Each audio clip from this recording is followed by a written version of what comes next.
దేవుని పరిశుద్ధ నామమునకు ఘనత మహిమ ప్రభావములు కలుగునుగాక. హల్లెలూయా.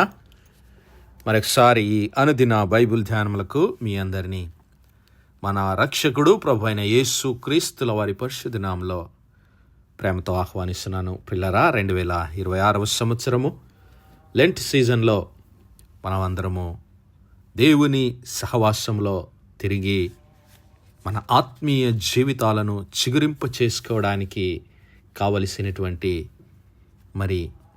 సూచనలను, లేఖనములను ధ్యానిస్తూ ఉన్నాం. యేసు క్రీస్తు ప్రభుల వారి సన్నిధానంలో ఆయన చూపినటువంటి మార్గములో, దేవుని సన్నిధానంలో మన ఆత్మీయ జీవితాలను బలపరుచుకోవడానికి పశ్చాత్తాపముతోనూ ప్రార్థన ఉపవాసములతో దేవుని వెతకటానికి, దేవుని రాకడ కొరకు, యేసు క్రీస్తు ప్రభుల వారి రాకడ కొరకు మనము సిద్ధపరచుకోవడానికి, దేవుడు మన జీవితాల్లో కలిగి ఉన్నటువంటి ప్రణాళికలను నెరవేర్చుకోవడానికి కావలసినటువంటి శక్తి కొరకు, సిద్ధపాటు కొరకు మనము దేవుని సన్నిధిలో మనలను సిద్ధపరచుకునేటువంటి సమయమే ఈ యొక్క శ్రమల కాలము. ఈ ప్రార్థన ఉపవాసములతో దేవుని సన్నిధిలో మనము గడిపేటటువంటి లెంట్ సీజన్. ఈ దినము మనము దేవుని యొద్దకు తిరిగి రమ్మని దేవుడు ఇచ్చినటువంటి పిలుపును జ్ఞాపకము చేసుకొని దేవుని సహవాసంలో తిరిగి జీవించడానికి రెండవ మెట్టు అయినటువంటి రిటర్నింగ్ టు గాడ్, దేవుని యొద్దకు తిరిగి రావడం అనేటువంటి అంశాన్ని ధ్యానిస్తున్నాం. ఈ దినము పరిశుద్ధ గ్రంథంలో నుంచి 2వ దినవృత్తాంతములు 15వ అధ్యాయంలో రాజైనటువంటి ఆసా కాలంలో శత్రువు రాజులందరూ యూదా ప్రజల మీదికి దండెత్తి వస్తూ ఉన్నప్పుడు దేవుని యొద్ద శాంతి సమాధానముల కొరకు ఆ ఆసా రాజైనటువంటి ఆసా, యూదా రాజైనటువంటి ఆసా ఏ విధంగా దేవుని యొద్దకు తిరగాలని, దేవునితో వారి సంబంధాన్ని, సహవాసాన్ని తిరిగి పునరుద్ధరించుకోవాలని పిలుపునిచ్చాడో ఈ దినము నేర్చుకుందాం. 2వ దినవృత్తాంతముల గ్రంథములు 15వ అధ్యాయము 1 నుంచి 7 వచనాలు చదువుకుందాం. 8 వచనాలు చదువుకుందాం. ప్రియులారా, ఆ కాలమున దేవుని ఆత్మ ఓబేదు కుమారుడైన అజర్యా మీదికి రాగా అతడు రాజైన ఆసాను ఎదుర్కొనబోయి ఇలాగూ ప్రకటించెను. ఆసా, యూదా వారలారా, బెన్యామీను వారలారా, మీరందరూ నా మాట వినుడి. మీరు యెహోవా పక్షపు వారైన ఎడల ఆయన మీ పక్షమున ఉండును. మీరు ఆయన యొద్ద విచారణ చేసిన ఎడల ఆయన మీకు ప్రత్యక్షమగును. మీరు ఆయనను విసర్జించిన ఎడల ఆయన మిమ్మును విసర్జించును. నిజమైన దేవుడైనను, ఉపదేశము చేయు యాజకులైనను, ధర్మశాస్త్రమునైనను చాలా దినములు ఇశ్రాయేలీయులకు లేకుండా పోవును. తమ శ్రమయందు వారు ఇశ్రాయేలీయుల దేవుడైన యెహోవా యొద్దకు మల్లుకొని ఆయనను వెతికినప్పుడు ఆయన వారికి ప్రత్యక్షమాయెను. ఆ కాలములో దేశముల కాపురస్తులందరిలోనూ గొప్ప కల్లోలములు కలిగిన గనుక తమ పనిపాటలను చక్కపెట్టుకొనుటకై తిరుగువారికి సమాధానము లేకుండెను. దేవుడు జనములను సకల విధములైన బాధలతో శ్రమపరచెను గనుక జనమును పట్టణమును పాడు చేసెను. కాగా మీరు బలహీనులు కాక ధైర్యము వహించుడి, మీ కార్యము సఫలమగును. ప్రవక్త అయిన ఓదేరు ప్రకటించినటువంటి ఈ మాటలు, ప్రవక్త అయినటువంటి ఓబేదు ప్రవచించిన ఈ మాటలు ఆసా వినినప్పుడు అతడు ధైర్యము తెచ్చుకొని యూదా బెన్యామీనీయుల దేశమంతటి నుండి, ఎఫ్రాయిము మన్యములో తాను పట్టుకొనిన పట్టణములో నుండి హేయములైన విగ్రహములన్నిటిని తీసివేసి యెహోవా మంటపము ఎదుట నుండు యెహోవా బలిపీఠమును మరలా కట్టించి యూదా వారినందరినీ, బెన్యామీను వారిలందరినీ, ఎఫ్రాయిము, మనష్షే, షిమ్యోను గోత్ర స్థానములో నుండి వచ్చి వారి మధ్య నివసించు పరదేశులను సమకూర్చెను. అతని దేవుడైన యెహోవా అతనికి సహాయుడై యుండుట చూచి ఇశ్రాయేలు వారిలో నుండి విస్తారమైన జనులు అతని పక్షమున చేరిరి. దేవునామానికి మహిమ కలుగునుగాక. ప్రిలరా, మరి రాజైనటువంటి ఆస ఎవరు? ఈ రాజైనటువంటి ఆస అని మనము గమనిస్తే ప్రిలరా, ఈ యొక్క ఆస యూదా రాజులలో 3వ వాడుగా ఉంటూ ఉన్నాడు. మత్తయి సువార్త 1వ అధ్యాయంలో మనం గమనిస్తే 7వ వచనము, మత్తయి సువార్త 1వ అధ్యాయము 7వ వచనంలో క్రీస్తు ప్రభుల వారి వంశావళి, దావీదు కుమారుడైన యేసు క్రీస్తు ప్రభుల వారి వంశావళి 6వ వచనము నుంచి యెషై రాజైన దావీదును కనెను. ఊరియా భార్యగా ఉండిన ఆమెయందు దావీదు సొలొమోనును కనెను. సొలొమోను రెహబామును కనెను. రెహబాము అబీయాను కనెను. అబీయా ఆసాను కనెను. ఈ అబీయా, రాజైనటువంటి అబీయా మరి ఆసా యొక్క తండ్రి, మరి రెహబాము యొక్క కుమారుడై ఉంటున్నాడు. ఈ రెహబాము ఎవరు అంటే సొలొమోను యొక్క కుమారుడు. మరి యొక్క యూదా రాజ్యమును పరిపాలించినటువంటి రాజులలో 3వ రాజుగా ఉన్నటువంటి రాజు ఈ యొక్క ఆస.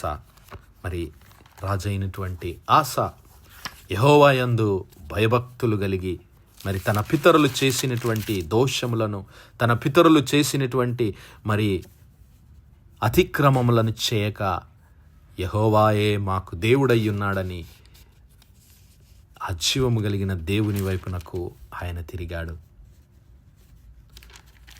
2వ దినవృత్తాంతముల గ్రంథములు 14వ అధ్యాయంలో మనము గమనిస్తే 9వ వచనం నుంచి చూచినప్పుడు ఆ 2వ వచనంలో ఆసా తన దేవుడైన యెహోవా దృష్టికి అనుకూలముగాను యథార్థముగాను నడిచిన వాడై అన్య దేవతల బలిపీఠములను పడగొట్టి ఉన్నత స్థలములను పాడు చేసి ప్రతిమలను పగలగొట్టి దేవతా స్తంభములను కొట్టివేయించి వారి పితరుల దేవుడైన యెహోవాను ఆశ్రయించుటకు ధర్మశాస్త్రమును బట్టి విధిని బట్టి క్రియలు జరిగించుటకును యూదా వారికి ఆజ్ఞాపించి ఉన్నత స్థలములను సూర్యదేవతా స్తంభములను యూదా వారి పట్టణములో నుండి తీసివేసెను.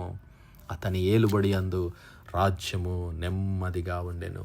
దేవుని నామానికి మహిమ కలుగును గాక. ప్రిలరా, మరి ఆ దినములలో ఆ యూదా ప్రజలు తన పితరులు మరి ఇదిగో ఆ యొక్క అన్య దేవతలను పూజిస్తూ ఉన్నారు. సూర్య దేవతలకు నమస్కారాలు చేస్తూ మరి సూర్య దేవతలను ప్రతిష్ఠించుకొని వారు దేవునికి దూరంగా ఉన్నప్పుడు వాటన్నిటినీ ఆయన తీసివేసి మరి యెహోవా ధర్మశాస్త్రమును వారికి అందించి తిరిగి దేవుని ఆశ్రయించుటకు యెహోవా దేవుని వైపు వారిని నడిపించాడు.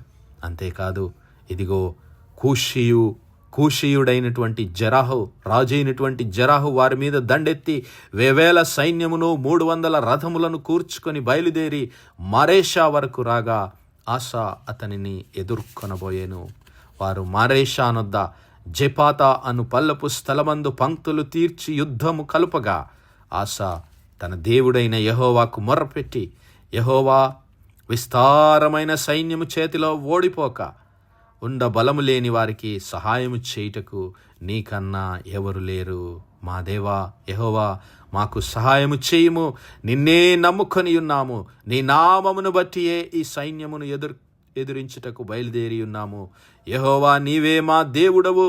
నరమాతృలను నీ పైని జయమొందనీయకుము అని ప్రార్థింపగా యెహోవా ఆ కూషీయులను ఆసా ఎదుటను యూదావారి ఎదుటను నిలువనీయక వారిని మొత్తినందున వారు పారిపోయిరి. దేవుని నామానికి మహిమ కలుగును గాక. ప్రిలరా, మరి ఆ యొక్క కూషు రాజు తన సైన్యంతో, గొప్ప సైన్యంతో ఈ యొక్క యూదా రాజైనటువంటి ఆసా తన రాజ్యంపైకి దండెత్తి వచ్చినప్పుడు మరి ఆసా మనుషుల వైపు చూడలేదు, కానీ దేవుని వేడుకొన్నాడు. దేవా, విస్తారమైన సైన్యం చేతిలో ఓడిపోకుండా మమ్మల్ని రక్షించగలిగిన దేవుడవు నీవే. నీ నామమును బట్టి మేము ప్రార్థన చేస్తున్నామయ్యా. నీ నామంలో మేము యుద్ధానికి బయలుదేరుతున్నామయ్యా అని నరమాతృలను మాపై జయనందనీయకుమని యెహోవా నీవే మా దేవుడవని ప్రార్థించి తన పితరుడైన దావీదు వలె మరి జీవము గల దేవా మాకు సహాయం చేయమని దేవుని ప్రార్థించి ఆయన వెళ్ళినప్పుడు దేవుడు ఆ యొక్క కూషీయుల చేతిలో వీరు ఓడిపోకుండా జయమును అనుగ్రహించాడు. హల్లెలూయా. వారి యొక్క మరి విస్తారమైన వారి సంపదనంతా వీరు కొల్లగొట్టి తీసుకొని వచ్చారు. హల్లెలూయా. అతడు దేవునిని ఆశ్రయించిన వాడిగా ఉంటూ ఉన్నాడు. మరి ఈ రాజు అయినటువంటి ఆసా కాలమందు ఆ కాలంలోనే మరి దేవుడు ప్రవక్త అయినటువంటి ఓబేదు ద్వారా ఆ ప్రజలకు తిరిగి తన ప్రత్యక్షతను అనుగ్రహించాడు. 3 విషయాలు ఆయన తెలియజేశాడు. ఆసా, యూదా వారలారా, బెన్యామీను వారలారా, మీరందరూ నా మాట వినండి. ఇదిగో మీరు యెహోవా పక్షపు వారైన ఎడల ఆయన మీ పక్షమున ఉండును. మొట్టమొదటిది మరి నా సహోదరుడా, నా సహోదరి, ఈరోజు మన చుట్టూ పరిస్థితులు ఎంతో భయంకరంగా మరి రాజ్యం మీదికి రాజ్యము, దేశం మీదికి దేశము దండెత్తి వస్తూ ఉండగా నీవు ఎవరి పక్షమున ఉన్నావు? దేవుడు అంటున్నాడు, ఇదిగో మీరు యెహోవా పక్షపు వారైన ఎడల ఆయన మీ పక్షమున ఉండును. రాజైన ఆసా మరి ఆ యొక్క తన దేశంపైకి దండెత్తి వచ్చినటువంటి ఆ కుషు దేశపు సైన్యమునకు భయపడక యెహోవా పక్షమున నిలబడి ఆయనను వేడుకొన్నాడు. అయితే యెహోవా దేవుడు ఆయనకు విజయాన్ని అనుగ్రహించాడు. మరి మనం దేవుని పక్షమున నిలబడితే ఆయన మన పక్షం నిలబడతాడు. ఇదిగో కొందరు రథములను బట్టి, కొందరు గుర్రములను బట్టి మరి అతిశయపడెదరు. మనమైతే మన దేవుడైన యెహోవా నామమును బట్టి, మన రక్షకుడైన యేసు క్రీస్తు ప్రభుల నామమును బట్టి అతిశయపడదాము. ఆయనే మన రక్షకుడు, ఆయనే మన విమోచకుడు, ఆయనే మన పక్షమున యుద్ధం చేయవాడు. రెండవదిగా మీరు ఆయన యొద్ద విచారణ చేసిన ఎడల ఆయన మీకు ప్రత్యక్షమగును. దేవుని నామానికి మహిమ కలుగును గాక. ఎంత గొప్ప ధన్యత పిల్లారా, మీరు ఆయన యొద్ద విచారణ చేసిన ఎడల ఆయన మీకు ప్రత్యక్షమగును. అందుకే ఈ లెంట్ సీజన్లో మనమందరం మనలను మనం తగ్గించుకొని మరి ప్రార్థన ఉపవాసములతో దేవుని సన్నిధిలో మనం విచారణ చేయవలసిన వారమై ఉన్నాము.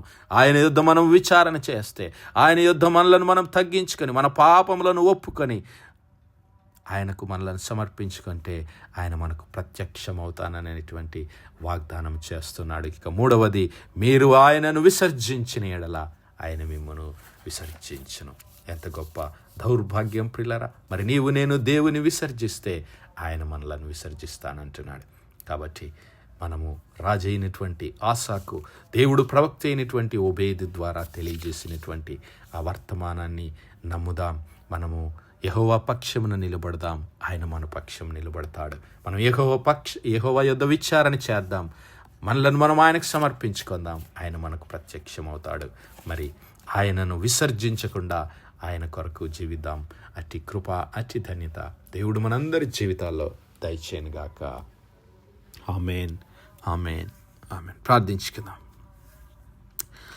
హల్లెలూయా, హల్లెలూయా, హల్లెలూయా, హల్లెలూయా, హల్లెలూయా. స్తోత్రము, స్తోత్రము, స్తోత్రము, స్తోత్రము, స్తోత్రములు తండ్రి. అత్యంత కృపాభరితుడవు, అత్యున్నత సింహాసనంపై ఆసీనుడవైన మా ప్రియ పరలోకపు తండ్రి, చిమ్మగలిగిన మా దేవ, సైన్యములకు అధిపతివాగు మా యెహోవా తండ్రి, కృపా కనికరములు గల మా ప్రభువా, సూర్యోదయం మొదలుకు ఇంత మటుకు మా తండ్రి మీ చల్లని రెక్కల నీడను మమ్మల్ని భద్రపరిచి అయ్యా మరొకసారి మీ ప్రియ కుమారుడు మా ప్రభువైన యేసు క్రీస్తుల వారి పరిశుద్ధ నామములో దేవా మీ కృపా సన్నిధానంలో ప్రార్థించడానికి సజీవ లెక్కలో మమ్మల్ని లెక్కించినటువంటి మీ ప్రేమకు వందనాలు, కృతజ్ఞతాస్తుతులు, స్తోత్రాలు చెల్లిస్తున్నాం. అవునయ్యా, మీ దినమెల్లా మీ యొక్క పరిశుద్ధాత్మ ఆదరణ, సహాయము, సహవాసం మాకు అనుగ్రహించిన తండ్రి మీకే స్తుతులు, స్తోత్రాలు. మేము ఈ లోకం వైపు చూడకుండా ప్రభువా మీ పక్షమున నిలబడే కృప మాకు దయచేయండి. అయ్యా మీ యొద్ద మేము విచారణ చేసేవారంగా, ప్రార్థనా విజ్ఞాపనలతో మీ సన్నిధానంలో కనిపెట్టేవారంగా, మీ పక్షమున నిలబడే వారంగా ఉండే కృప దయచేయండి. అయ్యా మిమ్మల్ని విసర్జించక మీ ప్రియ కుమారుడైన యేసు క్రీస్తు ప్రభుల వారి నామమందు విశ్వాసం ఉంచి అయ్యా మీ పక్షమున నిలబడే కృప మాలో ప్రతి ఒక్కరికి దయచేయమని వేడుకుంటున్నాం. అవును ప్రభువా, క్రీస్తు మా పక్షమున ఉండగా మాకు విరోధి ఎవడు అనేటువంటి ఈ యొక్క గొప్ప నిరీక్షణ వాగ్దానం మా జీవితాల్లో నెరవేర్చి మీ శాంతి, మీ సమాధానం, మీ కాపుదల మాకు అనుగ్రహించమని సమస్త మహిమ, ఘనత, ప్రభావాలు మీ నామానికే చెల్లిస్తూ మా ప్రభును, మీ ప్రియ కుమారుడు, మా రక్షకుడైన యేసు క్రీస్తుల వారి పరిశుద్ధ నామమున ప్రార్థించి వేడుకుంటున్నాం మా పరలోకపు తండ్రి. Amen, amen, amen. God bless you all. Praise the Lord. Shalom.